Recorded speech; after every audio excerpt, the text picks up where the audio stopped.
Aujourd'hui, nous allons continuer le cours de cristallographie géométrique. Nous allons parler de la symétrie du réseau cristallin.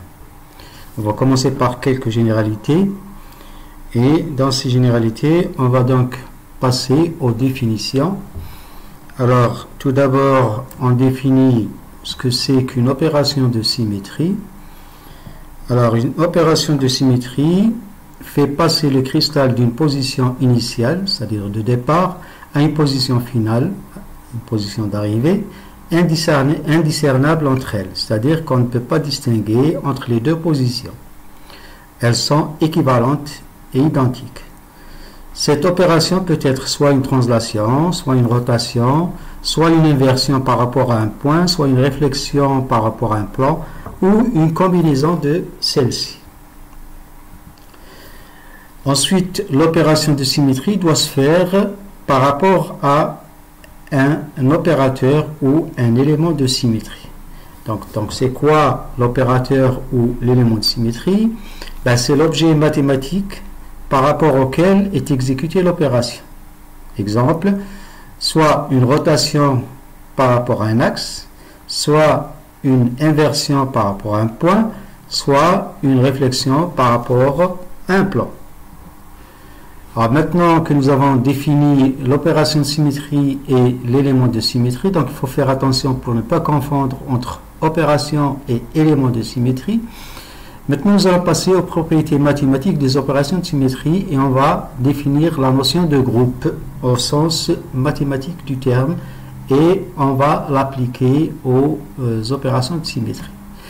Donc soit un ensemble grand E qui est constitué par l'ensemble des opérations de symétrie d'un système C, donc c'est-à-dire d'un motif ou d'un réseau. Donc ces opérations vont varier de O1 jusqu'à ON. On prend une opération de cet ensemble-là, on va la noter OI. Donc une opération quelconque de cet ensemble, on va la noter OI. Donc OI va s'appliquer au système C, donc c'est-à-dire au motif ou bien au réseau, et on va voir ce que ça nous donne. Donc il faut d'abord définir l'opération de symétrie. Donc OI appliqué à C va nous donner C. C'est-à-dire si vous appelez après application de l'opération OI au système C, vous obtenez le système C. Donc c'est pour ça que OI est appelé opération de symétrie. Parce que les deux positions, avant l'application de l'opération et après l'application de l'opération, les deux positions, les deux images, si vous voulez, sont identiques. Donc, vous ne pouvez pas discerner les deux positions. La deuxième propriété, c'est la composition des opérations de symétrie. On doit dire que la composition des opérations de symétrie doit être interne. Qu'est-ce que ça veut dire? Ça veut dire que lorsque vous appliquez deux opérations de symétrie consécutives, par exemple, donc vous allez obtenir une autre opération de symétrie qui appartient elle-même à l'ensemble de départ E. Donc il ne faut pas sortir de E. Si vous sortez de E, ça veut dire que la combinaison des opérations de symétrie est externe. Et si elle est externe, donc on ne va pas pouvoir parler de la notion de groupe. Pour parler de la notion de groupe, il faut que la composition des opérations de symétrie soit interne. C'est-à-dire que l'opération de symétrie finale doit être à l'intérieur de l'ensemble dont sont issues les deux opérations de symétrie de départ. Alors, que nous avons composées, bien sûr. Donc, si j'applique deux opérations de symétrie OJ et OI au système C, donc ceci s'explique ou bien peut être compris tel qu'on applique d'abord OI à C et ensuite au résultat qu'on obtient, on applique OJ.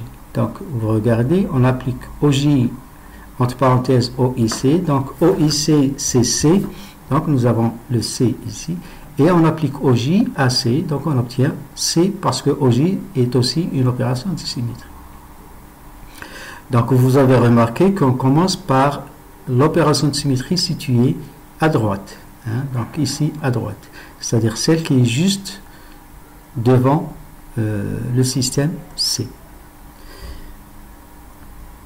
Alors, on continue, donc on dit que la composition de deux opérations de symétrie est une opération de symétrie aussi. Donc OJ OI, ça nous donne une opération de symétrie qu'on va appeler OK.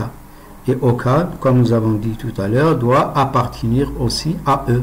Donc la loi de composition est dite interne si OJ, OI, OK appartiennent au même ensemble E. Or, l'opération qui maintient le système identique à lui-même est appelée identité. Par exemple, si je ne touche pas à la molécule, donc cette opération de symétrie de ne pas toucher la molécule, c'est ce qu'on appelle l'identité. Ou bien on fait une rotation de 2π par exemple.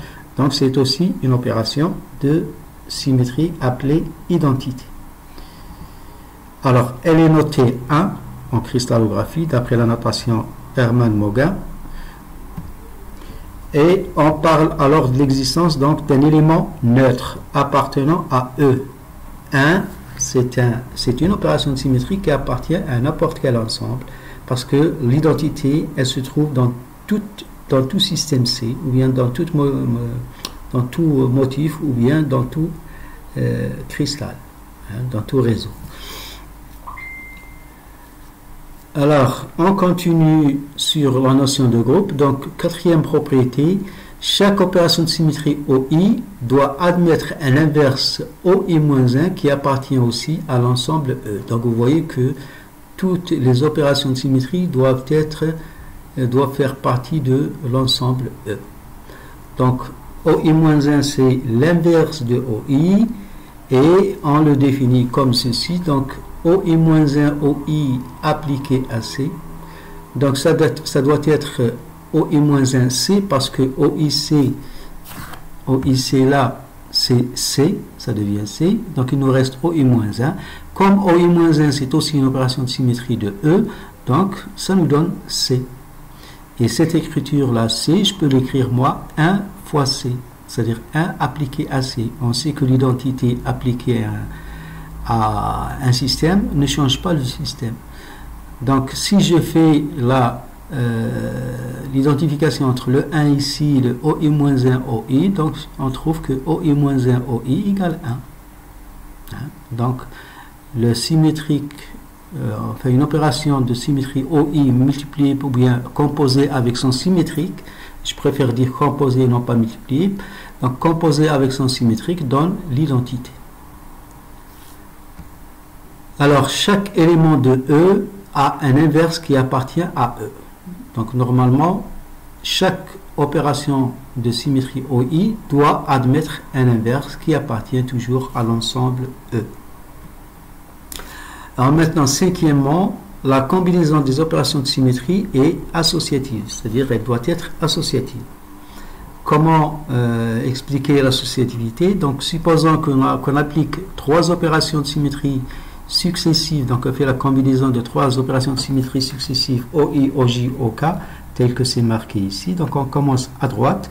Donc soit je la fais comme ça en composant OK, OJ entre E et OI, on l'applique à C et ensuite on va voir ce que ça donne. Donc si je continue là, donc OI appliqué à C, ça nous donne C. Il nous reste OK, OJ à gauche. Alors, OK-OJ, c'est une opération de symétrie de l'ensemble E aussi. Vous remarquez, tout à l'heure, on avait dit que la composition de 2 opérations de symétrie de l'ensemble E donne une 3e opération de symétrie qui appartient à E aussi. Donc ça, OM, c'est une opération de symétrie de E, donc appliquée à C, ça nous donne C. Donc, comme résultat final, donc on obtient C. Maintenant, si je fais les choses autrement, donc je commence toujours par OK, OJ, OI fois C, ou bien appliqué à C. Donc c'est OK appliqué à OJ, OI, C. Donc là, on fait comme tout à l'heure, donc c'est OK, je la laisse, je ne l'ai pas encore appliqué, si vous voulez, au système. Et j'ai appliqué OIC, ça m'a donné C, il me reste OJ à gauche ici.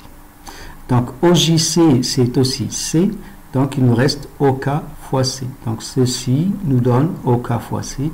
Et comme OK, c'est une opération de symétrie de E aussi, donc ça nous donne C. Donc, vous voyez que les deux les deux façons de faire donnent le même résultat. Donc, on dit que les opérations de symétrie, ou bien la combinaison des opérations de symétrie est associative.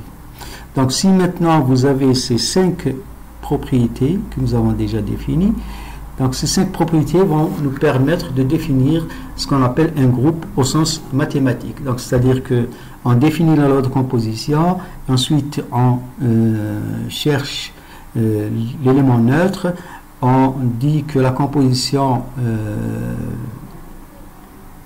de 2 opérations de symétrie donne une troisième opération de symétrie qui appartient toujours à l'ensemble de départ E, donc c'est-à-dire la loi de composition est interne. L'existence d'un symétrique pour chaque élément de E et l'associativité. Donc si ces 5 propriétés sont vérifiées, donc on a ce qu'on appelle un groupe. Donc les opérations de symétrie forment un groupe. Donc les éléments du groupe sont les opérations de symétrie. On parle alors de groupe de symétrie dans ce cas-là. Donc là, si vous voulez, on commence à sortir du contexte mathématique là. Donc ce n'est plus un groupe au sens mathématique, mais c'est un groupe de symétrie. Alors l'ordre du groupe est égal au nombre d'opérations de symétrie de E. Donc il faut compter tout simplement le nombre d'opérations de symétrie de grand E et vous avez l'ordre du groupe. Alors un sous-groupe est un groupe constitué par les éléments d'un sous-ensemble de E. Donc vous prenez un sous-ensemble de E et vous regardez si les éléments de ce sous-ensemble vérifient les 5 propriétés que nous avons établies tout à l'heure. Donc ça veut dire qu'il s'agit d'un sous-groupe. Donc on dit qu'un sous-groupe est un groupe constitué par les éléments d'un sous-ensemble de E qui répondent aux propriétés de définition d'un groupe, c'est-à-dire les 5 propriétés que nous avons définies avant. Alors maintenant, si les combinaisons des opérations de symétrie sont commutatives, c'est-à-dire si j'applique OJ, OI, et je trouve que c'est égal à OI, OJ, donc je permute entre les deux et je trouve le même résultat, donc le groupe est dit commutatif ou abélien. Donc l'application des opérations de symétrie commutatives et le groupe est dit commutatif ou abélien. Ensuite, il y a un groupe qui est important en symétrie cristallines, c'est ce qu'on appelle le groupe cyclique. Donc nous allons faire un exemple tout à l'heure. Alors, dans ce groupe cyclique, les éléments de E sont les puissances successives du premier élément. Et le dernier élément est toujours l'identité. Alors là, il faut faire attention, quand je dis puissance successive du premier élément, ce n'est pas puissance au sens puissance de nombre, mais au sens application successive, si vous voulez, application successive du premier élément plusieurs fois. Alors, on va voir comme ici, dans l'ensemble E. Donc, le premier élément, c'est O1, 1, c'est-à-dire O1 puissance 1, donc c'est O1. Le second élément, c'est O1 puissance 2, ça veut dire que vous appliquez O1 suivi de O1. Donc, O1 au carré, c'est égal à O1, O1. O1 au cube, donc c'est O1 fois O1 fois O1. C'est-à-dire vous appliquez 3 fois de suite l'opération O1. Et ainsi de suite jusqu'à O1n qui est égal à l'identité. Donc si vous appliquez n fois l'opération O1, vous avez l'identité. Alors maintenant nous allons toujours dans l'exemple du groupe de symétrie, on va voir la molécule d'eau et on va énumérer les éléments et les opérations de symétrie dans la molécule d'eau. Donc voici la molécule d'eau. Donc vous avez un oxygène dessiné ici en bleu et 2 hydrogènes. Donc ils sont liés, formant un angle en V entre eux. Alors là, on peut constater qu'il existe déjà un axe 2 selon la notation de Hermann-Mauguin, ou bien selon la notation de Schoenflies, c'est un C2. Mais là, nous allons utiliser la notation de Hermann-Mauguin en cristallographie. Donc c'est un axe 2, donc j'ai mis 2 au-dessus. Alors, cet axe 2, ou bien vous avez un miroir, donc c'est-à-dire un plan de réflexion qui est le plan de la molécule. Donc les atomes oxygène H sont dans le plan de la molécule, dans le plan de M1, et un plan M2 qui est perpendiculaire à M1, donc, et qui coupe l'oxygène en deux, et les hydrogènes sont de part et d'autre à égale distance de ce plan-là. Donc là, pour trouver les éléments de symétrie, donc nous avons énuméré les 3 éléments de symétrie qui sont l'axe 2. Donc un axe 2 ou C2 se traduisant par l'opération de symétrie suivante. Qu'est-ce que fait l'axe 2? Donc l'axe 2 va faire une rotation autour de l'axe, donc l'axe 2, d'un angle alpha égale 2π sur 2 égale pi.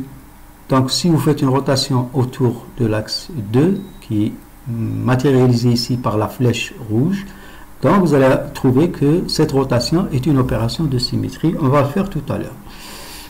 Alors, vous avez 2 plans de symétrie, M1 et M2. Donc M1 c'est le plan de la molécule ou bien le plan de la diapositive si vous voulez. Et le M2 c'est le plan perpendiculaire à ce plan-là, à ce plan M1. Donc ces 2 plans se traduisent par les opérations réflexion par rapport au plan M1 qui est noté elle aussi M1. Donc l'opération elle est notée M1 aussi comme l'élément. Et réflexion par rapport au plan M2 et elle est notée aussi M2. Donc l'opération est notée M2. L'identité, ce qui se traduit par l'une des opérations suivantes. Donc l'identité, c'est ne pas toucher à la molécule. Donc si je ne touche pas à ma molécule, je la laisse telle que. Donc c'est une opération de symétrie. C'est ce qu'on appelle l'identité. Parce que là, aucun atome n'a bougé de sa place. Faire une rotation de 2π autour d'un axe. Donc si vous faites la rotation de 2π autour de l'axe 2, donc l'hydrogène qui se trouve à votre gauche va faire un tour complet et revenir à sa place.